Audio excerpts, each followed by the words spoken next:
Hey guys, what's going on? So today we are going to be going over an article by GameRant about the changes coming to Marvel Rivals Season 1. Now there are going to be a lot of changes to go over, so if you want to go ahead and just skip ahead to the section that you care about, or if you want a little more of a condensed experience, I have YouTube shorts and videos on my TikTok just per section about all these changes.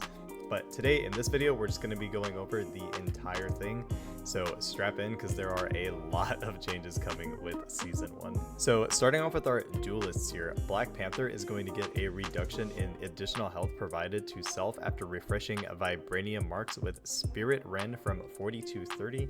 And the upper limit of additional health provided from 120 to 75. So this is going to just be a nerf for Black Panther like across the board. I don't really see too many Black Panthers while I'm playing, so maybe this will have a big impact, maybe this won't. I guess we're just gonna have to wait and see how this pans out. So Black Widow is actually getting a lot of buffs, and I'd imagine that's because she's often overlooked when compared to someone like Hawkeye or Hela. So she is getting an increase in the range of her first effect of Edge Dancer from 3 meters to 5 meters. She's getting a reduction in the time for Fleetfoot to recover from 0 stamina to full from 12 seconds to 4 seconds. That's kind of a huge buff for Black Widow. And she is also getting a reduction in time required for Electroplasma Explosion, which is her ultimate ability, to reach its full amount of power from 1 second to 0.6 seconds. So hopefully this will boost her player engagement. Hawkeye is getting a slight reduction in the spread angle between every 2 blast arrows. He is also getting a reduction in triggering distance of his passive ability, Archer's Focus, from 60 meters to 4 meters, reducing the maximum additional damage from the passive from 80 to 70. So those two things will kind of balance each other out. Hela, really easy, is just getting a reduction in base health from 275 to 250. Magic is getting an increase in her Umbral Incursion damage in Darkchild from 115 to 135. I already kind of thought Magic was kind of strong as is, but I also don't main her, so maybe people have been wanting a little bit more from her, and hopefully this will give it to them. Moon Knight, someone else who I also don't think needed a buff, is getting an increase in the number of talons generated by Hand of Khonshu from 10 to 14. He is also getting an increase in the explosion radius of each talon from 4 meters to 5 meters. I already think Moon Knight's kind of annoying. I don't really think this was needed personally, and I think this is just kind of make him even more annoying to deal with. But let's move on to Namor. So a Namor is getting kind of a weird one. They're adjusting the throwing feeling of Monstro Spawn and Frozen Spawn. Now Namor can more accurately throw them to the desired location. Now this just sounds like it's going to be just a little bit more accurate, like throwing it, but the way they word it is kind of weird, how they're adjust the throwing feel of these two things. I don't know, it just sounds kind of weird to me, but I assume it's just getting an accuracy buff. Silex is also kind of weird. So Silex Ultimate, Dance of the Butterfly, will check for barriers, including Magneto's Metal Bulwark, Hulk's Indestructible Guard, etc. Now, I don't really know what they mean by will check for barriers. Like, is it going to hit through barriers? Is it going to check for barriers and then avoid them? Like, it's kind of vague on what exactly this means. But I main Psylocke, so I'll be able to tell instantly if something's different with her ultimate once I get in there and play as her. So we're just gonna have to wait to see how Psylocke pans out. That one's a little bit weird. Punisher is getting a slight reduction in the spread of Deliverance and Adjudication, just tightening up his fire a little bit. So Scarlet Witch is getting a few things. She's getting an increase in Chaos Control's fixed damage. So the fixed damage that does is getting increased from 50 to 60, but they're reducing the percentage damage per second from 5% to 3%. So these two things are going to kind of balance each other out a little bit. But also she's getting an increase in Synthonian Burst's projectile damage from 30 to 35. So a little bit of a bump there. Storm is also getting kind of a lot, and I think it's the same logic between who are we talking about just like a second ago? Black Widow. I think it's kind of like the same logic there, where she's not really a popular pick, so I think she needs something to kind of get her back into the kind of like player eye, and I think this might do it. So she's getting an increase in Windblade projectile speed from 100 meters per second to 150 meters per second, and the left click damage from 50 to 55. She is also getting an increase in Bolt Rush damage from 70 to 80, and there's just going to be a little bit of change to her ult. So when she ults, she gets a bunch of extra health, but when her ult ends, that health is just immediately lost. It's gone. So this change is going to make it to where she doesn't lose all that health immediately. It's kind of reduced over time. So let's just go ahead and read it. After releasing Omega Hurricane, which is her ultimate ability, the bonus health provided for herself will be increased from 350 to 450, so she's getting more bonus health than before. And then, moreover, the extra health will no longer vanish instantly, but will instead diminish at a rate of 100 per second. So she'll keep that extra health a little bit longer after coming out of her ultimate, making her just a little bit more tanky, I guess. Yeah, really hope that helps Storm, because Storm is actually a really cool character, just not a lot of people play her. So Squirrel Girl's ult is also getting changed a little bit. So there is going to be an addition of a new effect in the unbeatable Squirrel Tsunami. The squirrels will rush towards the nearest enemy after bouncing instead of bouncing randomly. And so it's going to be a little bit more accurate, but to combat that, they're knocking her health down from 600 to 300. The health of the tsunami, that is.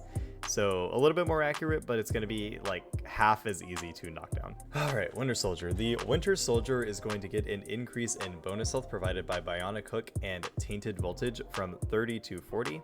He is also getting an increase in Roderstern's projectile damage from 70 to 75.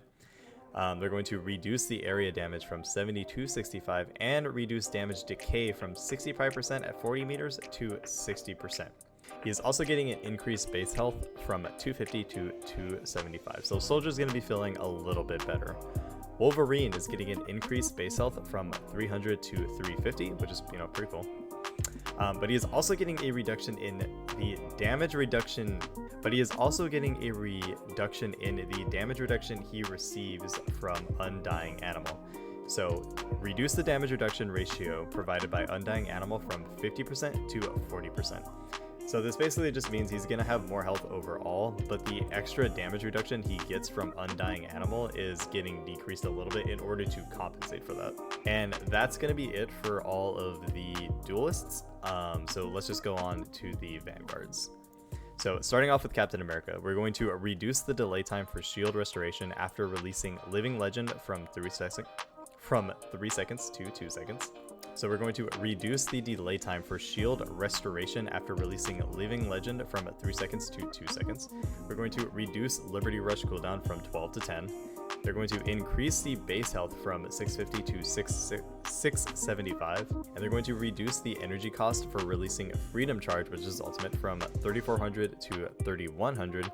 And they're going to reduce the additional health provided per second to self after releasing it from 110 to 100. So just a little bit of a mixed bag here from Captain America, just trying to hit all those buffs, all those nerfs together, trying to balance them out a little bit better is what this looks like. They're going to add damage fall off to Maelstrom of Madness and Gamma Maelstrom starting at 5 meters and reducing to 70% at 8 meters. They are also slightly decreasing the shield value recovery rate after releasing Shield of Seraphim from 80 seconds to 70 seconds. So for Thor, they are increasing the base health from 500 to 525, and they're adding immunity to control effects during God of Thunder ultimate ability. Hulk is getting a reduction in Indestructible Guard Gamma Shield value for Hero Hulk from 250 to 200. Venom is getting an increase in Symbiotic Resilience bonus health ratio gained per lost health point from 1 to 1.2, and he is also getting an increase in the base damage of Feast of the Abyss, which is his ultimate, from 40 to 50. And that is going to be it for the Vanguards. Now we're moving on to the Strategists, so these are going to be your healers. Cloak and Dagger is getting a reduction in Dagger Storm cooldown from 15 to 12, and an increase in the number of dashes in Eternal Bond ultimate ability from 3 to 4, so you're gaining an additional dash there. So Jeff's is actually kind of weird. So Jeff's ultimate ability is getting a change to the area that it encompasses. So adjust its Jeff, which is his ultimate, range from 10 meter sphere to a 10 meter radius, 5 meter high cylindrical spell field. So that sounds really confusing. It'll probably be a lot clearer once you actually get in there and see how it works, but just know that this is just adjusting the area of effect that his ultimate has. He is also getting an increase in the healing of Joyful Splash from 140 per second to 150 per second. Luna Snow is getting an increase in the interval for switching between healing and damage in Fate of Both Worlds from 0.1 seconds to 0.5 seconds. So if you didn't know, this is actually being done to combat something that people have been doing with Luna Snow, where during her ultimate, switching from damage to healing will, for whatever reason, allow her to dish out a ton of additional healing. So you're not going to be able to do that anymore because of this update. Mantis is getting a reduction in Nature's Favor movement boost from 2.5 meters per second to 1.5 meters per second. And Rocket Raccoon is getting an increase in the healing of repair mode from 60 per second to 70 per second. So that is going to be all the individual hero changes, but now we're going to talk about the team up abilities because those are getting some changes as well. So for Hawkeye and Black Widow, they're going to reduce Hawkeye's seasonal bonus from 20% to 15%. For Hela, Thor, and Loki, they're going to reduce Hela's season bonus from 20% to 15%. So just a couple of changes there to their overall seasonal bonus. Now let's take a look at Luna and Namor, because this one's actually really interesting. I actually don't see this team up that often either, so this might be where a lot of this is coming from. So they're increasing Frozen spawn damage from 25 to 27. They're increasing the same ability's slowing effect applied to hit enemies from 25 to 30. And they're also increasing Berserk state Frozen spawn damage from 16 to 18. So they're just overall buffing Lunasaur and Namor's team up, probably just to get that going a little bit more. Rocket, Punisher, and the Winter Soldier. This is the team up that gives you unlimited ammo as Punisher and Winter Soldier as Rocket activates. So this ability is getting a reduction in the cooldown of ammo invention from 45 seconds to 40. So you're going to be able to pop that off just a little bit quicker. Scarlet Witch and Magneto. This team up is getting an increase in metallic fusion projectile damage from 55 to 60. They're also increasing metallic fusion spell field damage from 30 to 35. Thor, Storm, and Captain America, they're going to reduce the cooldown of Charged Gale from 20 seconds to 15, and they're going to increase the damage of Charged Gale from 50 to 55. This is also one I don't really see often. I see these two kind of a lot more, which is kind of why this Scarlet Witch Magneto one is getting a buff is a little bit kind of like, really? Do we really need to do that?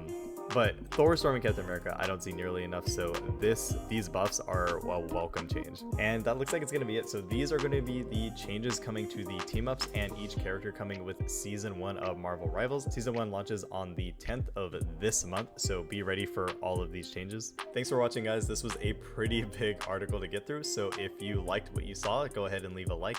And if you want to see more videos like this covering Marvel Rivals or any other game in general, why not give the channel a follow?